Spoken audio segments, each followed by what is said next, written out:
promotora, porque aparentemente parece que o advogado dele não tem direito de adoecer. Mas eu estava doente. Eu faria aquela sessão plenária sem esses documentos ou com. Mas eu não juntei somente um atestado médico, mas eu juntei prescrição de medicação e relatório médico. Eu tenho um quadro de um problema de dor de cabeça, de enxaqueca crônica, que eu preciso lidar com ele desde que eu tenho 7 anos de idade. Inclusive hoje, eu já tomei cerca de uns 5, 6 comprimidos. Eu tô de óculos até agora porque eu tenho um furo no nervo óptico. E eu não consigo lidar com a claridade. Ao mesmo passo que eu tô aqui suando, eu precisei tirar o óculos e lidar com a claridade, porque o meu óculos está embaçando. Que advogado não é de ferro. Mas já que eu tive a oportunidade de realizar a juntada na fase do artigo 479, eu achei muito interessante trazer algumas informações para Vossas Excelências.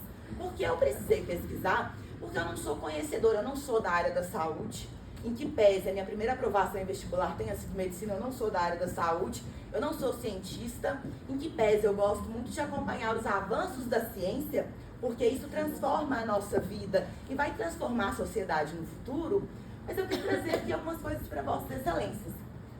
O Carlos somente ficou tenebrado, com medo, e sentiu que aquele crime seria maculado contra ele pelo fato de que a vítima era uma pessoa que constantemente estava embriagada e que era usuário de crack. E como dito aqui para Vossas Excelências, eu acredito que o crack, ele seja hoje o pior mal da sociedade. O crack, para quem não sabe, ele é um subproduto da cocaína. Outra droga terrível e capaz de corromper vidas. O crack, ele é a parte podre, a parte ruim da cocaína. Por isso que ele é vendido de uma maneira tão barata, o acesso é tão fácil para a população, sobretudo de rua. E eu costumo dizer, e eu entendo e percebo, que o crack veio para substituir o vício da população de rua de cola, né? Antigamente era muito comum a gente ver os moradores de rua utilizando cola. Hoje em dia eles se apegam no crack, até pela forma como a comercialização é feita de uma maneira muito rápida.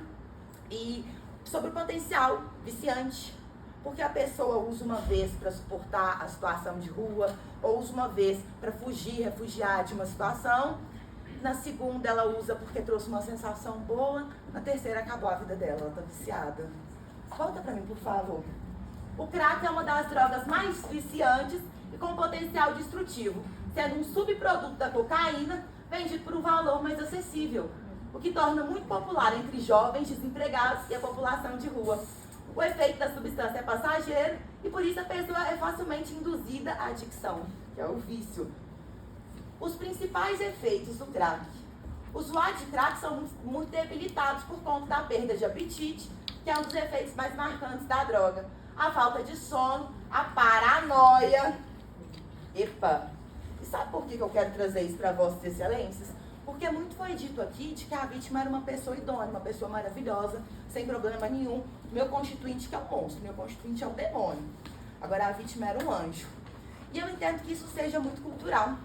Eu também sou assim, tem aquele parente chato do interior, tá vivo, a gente não suporta. Ele chega no almoço de família, ele espanta o bolinho.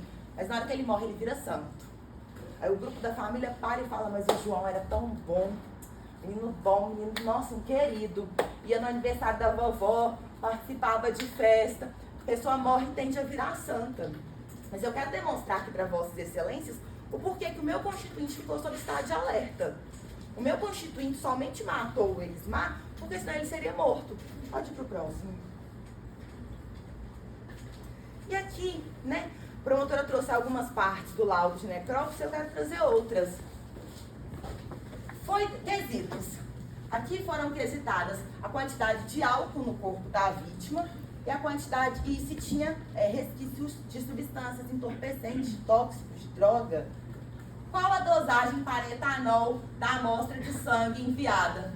Foi detectada a presença de etanol na concentração de 27,2 decigramas por litro. O próximo. Foram detectadas drogas de abuso nas amostras enviadas? Sim. Presença de princípios ativos e metabólicos de cocaína na urina. E aí eu preciso explicar mais uma vez. O crack ele é um subproduto da cocaína. Que pode parecer que 27,2 seja uma quantidade pequena. Então, eu gostaria de mostrar para Vossas Excelências um comparativo aqui. Quantos miligramas de álcool no sangue é muito? Estão mantidas na resolução os limites estabelecidos por lei que determinam o crime de trânsito para motorista embriagado. A tolerância é de 0,34 ou 0,6 decigramas. 0,6 você não pode dirigir, beber e dirigir. Agora pensa 27,2, é muito, não é insignificante não. Isso aí demonstra para Vossas Excelências que no momento do crime a vítima estava sim embriagada. Que no momento do crime a vítima estava sim sob efeito de crack. Que a vítima estava ameaçando meu constituinte. Que a vítima estava fora de si. E se o Carlos tivesse morrido? Será que hoje o Elismar estaria sendo submetido a esse conceito de sentença? Pode passar. E aqui, senhoras, ainda sobre essa questão, né, de que era um ótimo pai de família, uma pessoa maravilhosa, a promotora falou que nós não estamos aqui para discutir acerca de violência doméstica, e realmente, nós não estamos. Eu queria muito que tivessem sido ouvidas as testemunhas da acusação, sabe por quê?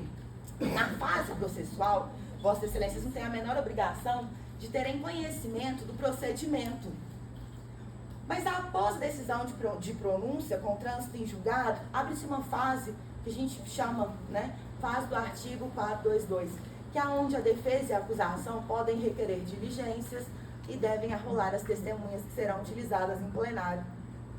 O Carlos, naquela época, estava sendo assistido por um advogado ativo. Um advogado que estava fazendo um serviço pro bono e que não arrolou nenhuma testemunha para ele. E quando eu o questionei, falei, Carlos, mas você não teria nenhuma testemunha? Ele, doutora, ele não me perguntou. Porque eu poderia trazer, inclusive, outras pessoas que estavam e que sabiam os fatos. Então, infelizmente, talvez até mesmo pela pobreza do meu constituinte, naquele momento, ele não teve meios para criar uma prova para hoje estar aqui se defendendo de uma maneira justa. Mas eu queria muito ter ouvido as testemunhas de acusação, sobretudo a cunhada e o concunhado da vítima, pelo seguinte fato: o concunhado da vítima, eu tive notícias de que ele é uma pessoa hoje deficiente porque ele foi alvejado pela vítima. E a cunhada, eu tenho aqui um histórico de ocorrência da Polícia Militar, onde a irmã dela era vítima de violência doméstica. E aqui eu quero trazer duas informações assim, muito pertinentes para Vossas Excelências entenderem quem era o Elismar. Aqui, olha, data dos fatos, importantíssimo. Jennifer não reportou. Não, mas eu acho que eu tenho anotado.